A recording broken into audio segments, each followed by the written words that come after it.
ஒரு சிறிய கிராம பையன் மன்னருக்கு மிக முக்கியமான செய்தியை கொண்டு செல்ல வேண்டியிருக்கிறது. ஆனால் இந்த காட்டில் அவனை யார் தடுக்கப் போகிறார்கள்? பல ஆண்டுகளுக்கு முன்பு பெரிய அரசர் அசோக காலத்தில் ஒரு அமைதியான கிராமத்தில் அர்ஜுன் என்ற சிறுவன் வாழ்ந்தான். அர்ஜுன், கிணற்றிலிருந்து தண்ணீர் கொண்டு வா. சரி அண்ணா, உடனே கொண்டு வருகிறேன். ஒரு நாள் கிராம முதியவரிடம் ஒரு மிக முக்கியமான செய்தி வந்தது. அந்த செய்தியை மன்னரிடம் கொண்டு செல்ல ஒருவரை தேடினார். அர்ஜுன், இந்த செய்தியை மன்னரிடம் கொண்டு செல்ல முடியுமா? நான் முயற்சி செய்கிறேன் தாத்தா. நான் உன்னை நம்புகிறேன். அர்ஜுன் சிறிய உணவு பையை எடுத்துக்கொண்டு மன்னரின் அரண்மனை நோக்கி தனது நீண்ட பயணத்தை தொடங்கினான். நான் பயப்படக்கூடாது, இந்த செய்தி மிகவும் முக்கியம். சிறிது நேரத்தில் அவன் அடர்ந்த காட்டுக்குள் நுழைந்தான். அங்கு பெரிய மரங்களும் அமைதியான சூழலும் இருந்தது. கொஞ்சம் பயமாக இருக்கிறது, ஆனால் நான் திரும்பி போக மாட்டேன்.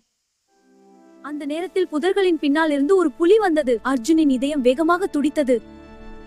அமைதியாக இரு, ஓடாதே. புலி மெதுவாக திரும்பி காட்டுக்குள் சென்றது.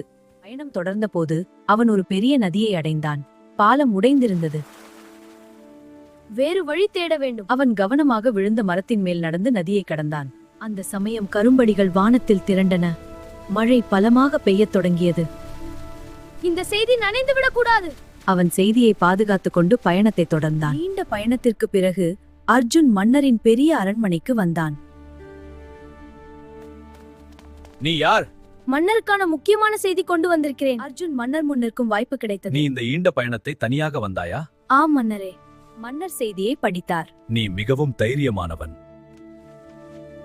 அர்ஜுன் தனது கிராமத்திற்கு திரும்பிய போது அனைவரும் மகிழ்ச்சியுடன் அவனை வரவேற்றார்கள்.